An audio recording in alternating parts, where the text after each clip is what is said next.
Sealdah station থেকে প্রায় দৌড়ে ট্রেনে উঠলাম। দাদা, একটা বনগা লোকাল তো?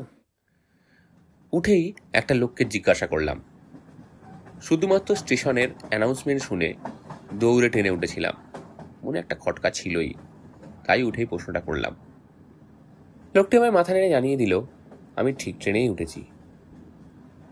গল্প শুরু করার আগে আমার পরিচয়টা দেওয়া জরুরি, তাই আগে একটু আমার পরিচয়টা দিয়ে নিই আপনাদের কাছে। আমার নাম অমিত রায়।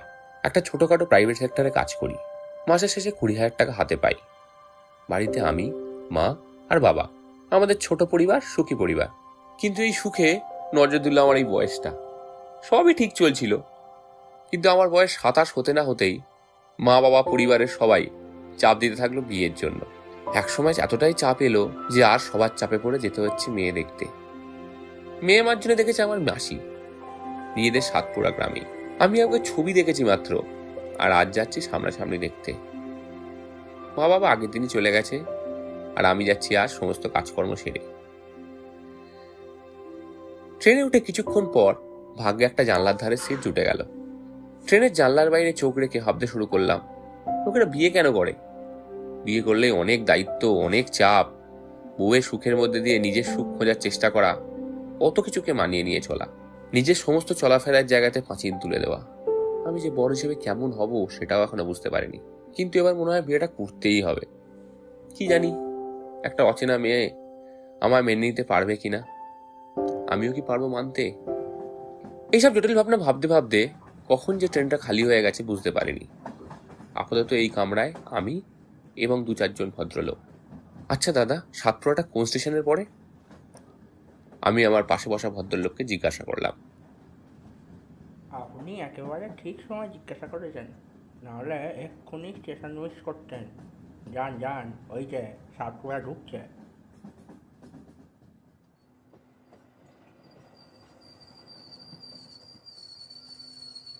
অনেকদিন মাসির বাড়ি আসেনি, তাই এত কিছু মনেও নেই।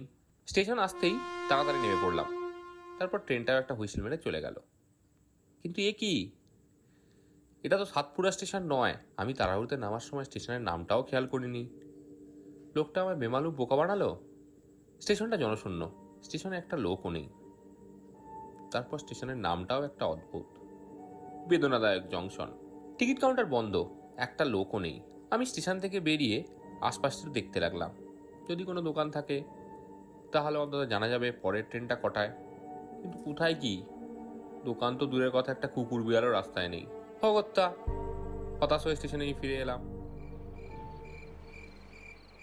কোথায় যাবেন স্যার? হঠাৎ করে এই জনমানবহীন স্টেশনে একটা ফ্যাঁসে গলায় আওয়াজ শুনে চমকে গেছিলাম। তারপর ঘুরে দেখি আমার পেছনে একজন বছর 30 ভদ্রলোক দাঁড়িয়ে।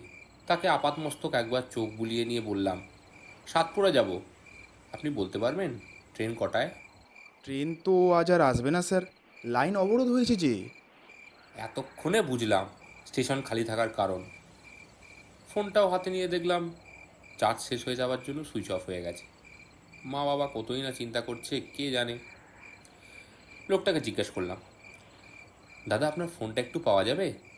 তাহলে একটা ফোন করতাম, আমারটা ডেড হয়ে গেছে। হ্যাঁ নিশ্চয়ই। বাড়িতে ফোন করে সব জানালাম। মাও চিন্তামুক্ত হলো। কিন্তু এখন সমস্যা হচ্ছে আমি থাকবো কোথায়? লোকটাকে ফোন ফেরত দিয়ে জিজ্ঞাসা করলাম, আচ্ছা দাদা, এখানে থাকার ভালো হোটেল পাওয়া যাবে? কী যে বলেন দাদা, এই পোড়া গ্রামে আবার হোটেল? তবে আপনি চিন্তা করবেন না, থাকার ব্যবস্থা হয়ে যাবে। আগে বলুন, ব্যথা আছে? আমি কি ভুল শুনলাম, নাকি লোকটা সত্যিই আজব প্রশ্নটা করলো আমায়? আমি হতবাক হয়ে বললাম, না মানে, ব্যথা কেন থাকবে? ব্যথা দিয়ে হবে কি? আহা, না থাকলে যে ঘর জুটবে না স্যার। ব্যথার সাথে ঘর পাবার কি সম্পর্ক? আছে মশাই, আছে। চলুন তো দেখি এখন আমার সাথে। আমার কাছে এই লোকটার সাথে যাওয়া ছাড়া কোনো উপায় নেই। যদি লোকটার সাথে না যাই, সারা রাত এই স্টেশনে মশা কামড়ে বসে থাকতে হবে। তাই কোনো উপায় না পেয়ে চলতে শুরু করলাম লোকটার সাথে। 5 মিনিট হাঁটার পর লোকটা একটা বাজারে এনে দাঁড় করালো। এ এক আজব বাজার।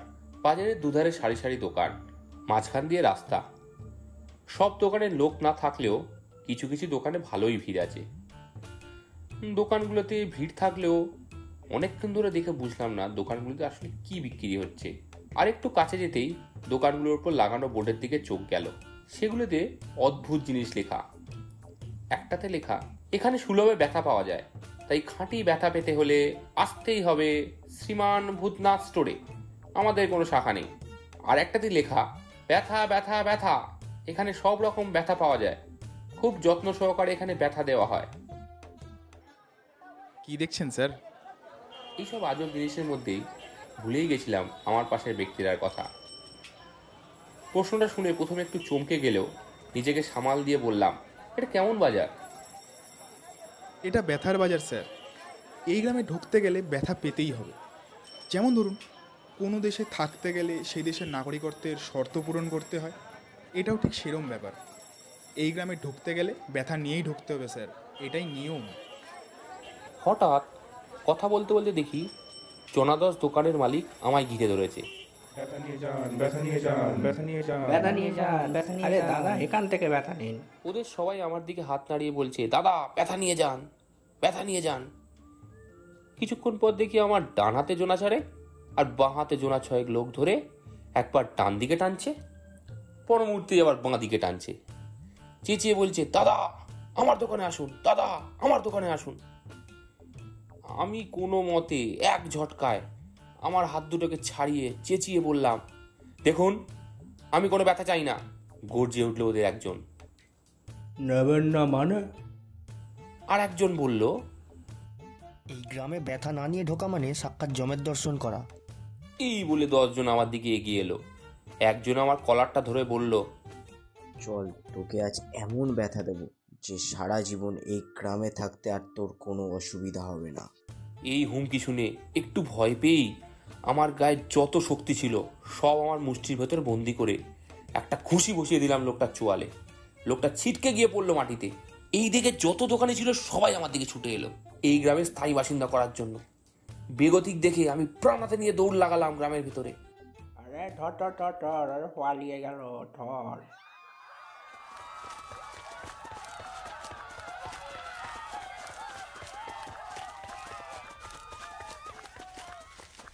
দৌড়াতে দৌড়াতে আমি রাস্তার শেষ প্রান্তে এসে পড়লাম।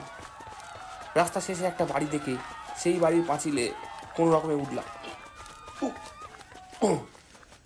তারপর 7-5 না ভেবে প্রাণ বাঁচানোর তাগিদে দিলাম ঝাঁপ। বাড়ির ভিতরে অন্ধকারে ঠিক ঠাওর করতে না পেরে পড়লাম বাড়ির উঠোনে রাখা বাসনগুলোর ওপর। তারপর একটা কর্কশ ঝনার শব্দে পুরো বাড়ি কেঁপে উঠল।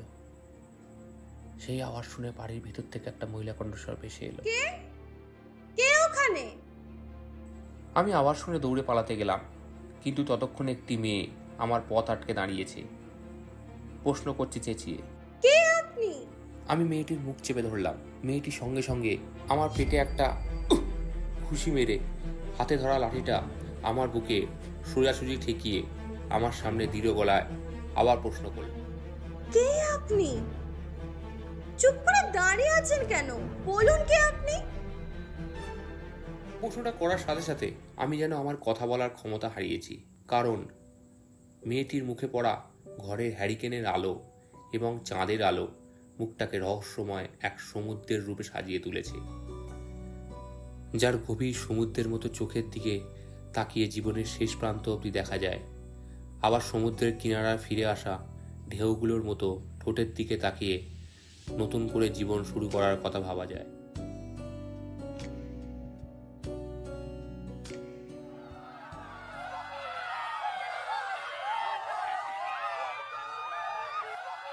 চারু, এই চারু, এখনই দরজা খোল। যাকে লুকিয়ে রেখেছিস বার করে দে বলছি।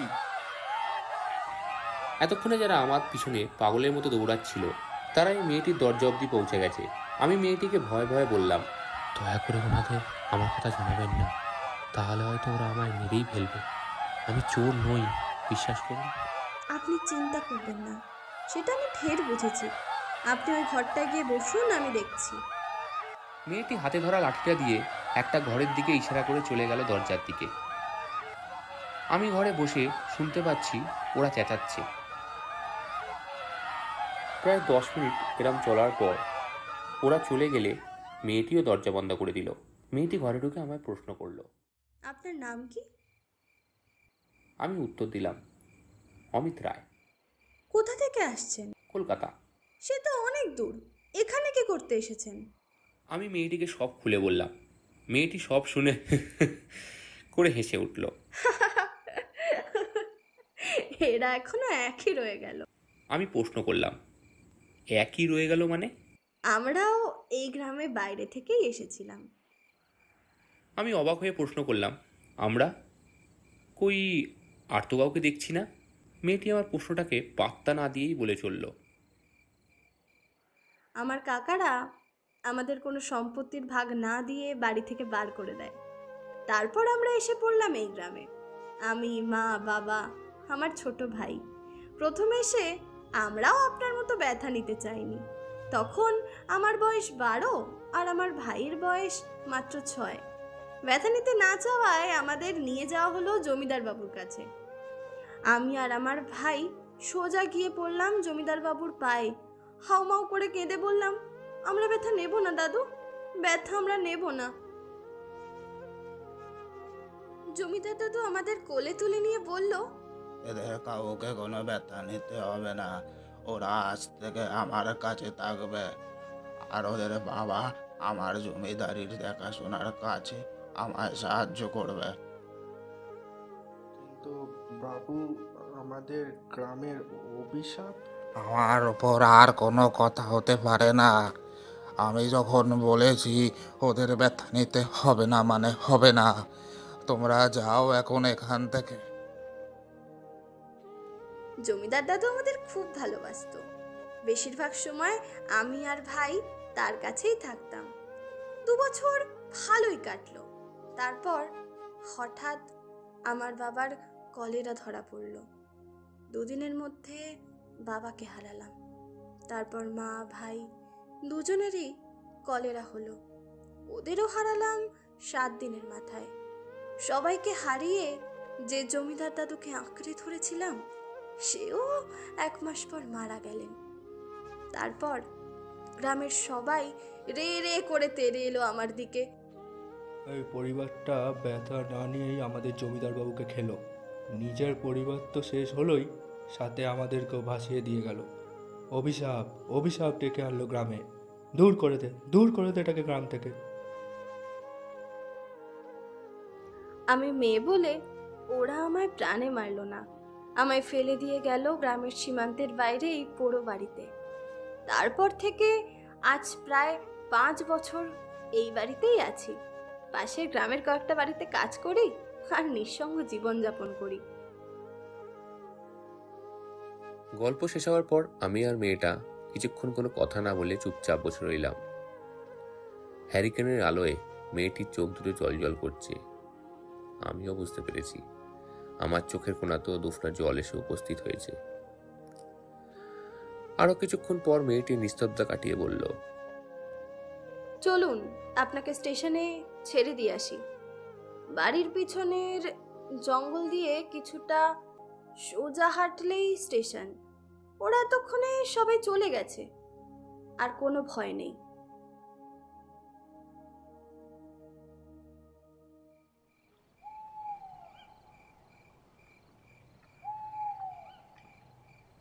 বাড়ির পেছনের ছোট অরণ্যটা চাঁদের আলোয় মায়াবী হয়ে উঠেছিল। সেই আলো আঁধারির পথ ধরে আমিও এবং মেয়েটি এগিয়ে চললাম মায়ার শহরের দিকে। যেতে যেতে প্রশ্ন করলাম, তোমার বিষয়ে সবই তো জানলাম, কিন্তু তোমার নামটাই জানা হলো না। কি নাম তোমার? চারুলতা। তোমার এই নিঃসঙ্গতা থেকে বেরিয়ে আসতে ইচ্ছা করে না? না, করে না। প্রথম 2 বছর খাঁচায় থাকা পাখির মতো ছটফট করেছি, কিন্তু তা সত্ত্বেও নিঃসঙ্গতার খাঁচা আমাকে আষ্টে পৃষ্ঠে জড়িয়ে ফেললো।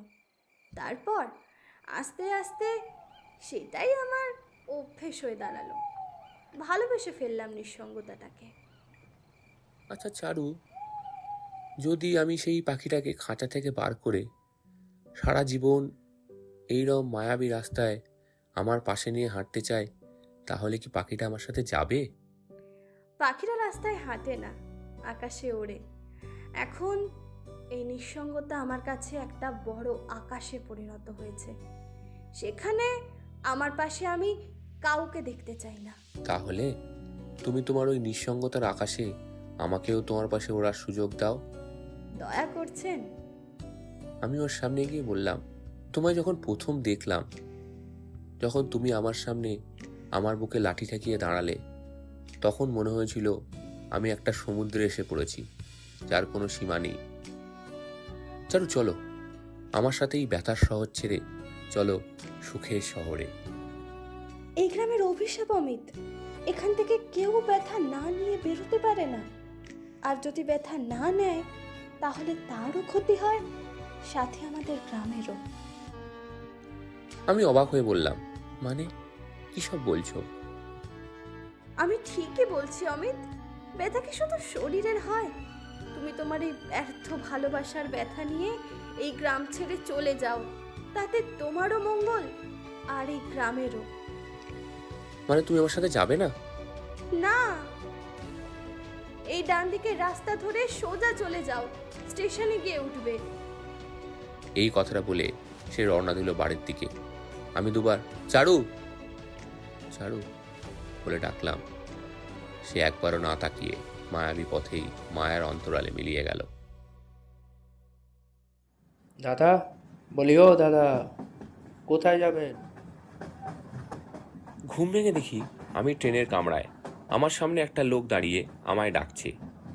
আমি একটু ভ্যাবাচাকা খেয়ে বললাম, আমি সাতপুরা নামবো। দেখো কাণ্ড, সাতপুরা তো কখন চলে গেছে। আপনি একটা কাজ করুন, পরের স্টেশন লাস্ট বনগা, সেখানে নেমে যান। এই ট্রেন আবার শিয়ালদা ফিরবে, তখন ফিরে পড়বেন। মাসির বাড়ি পৌঁছাতে পৌঁছাতে রাত 10:30 বেজে গেল। সারা রাত স্বপ্নটার কথা ভেবে চললাম। এখনো বিশ্বাস করতে পারছি না যে ওটা আমার স্বপ্ন ছিল। চারু বলে কেউ নেই, ব্যথার শহর কোথাও নেই। সকালে ঘুম থেকে উঠে মেয়ে দেখতে গেলাম। ওখানে গিয়েও সারাক্ষণ স্বপ্নের কথাটা ভাবলাম। তারপর হঠাৎ মেয়ে এলো। তার দিকে তাকিয়ে আমি অবাক হয়ে উঠে দাঁড়িয়ে পড়লাম। সেই এক মুখ, এক চোখ, এক ঠোঁট, অবিকল চারুলতার মতো। আমি অবাক হয়ে প্রশ্ন করলাম, চারুলতা? মেয়েটি উত্তর দিল, না, আমার নাম তো সুবর্ণলতা।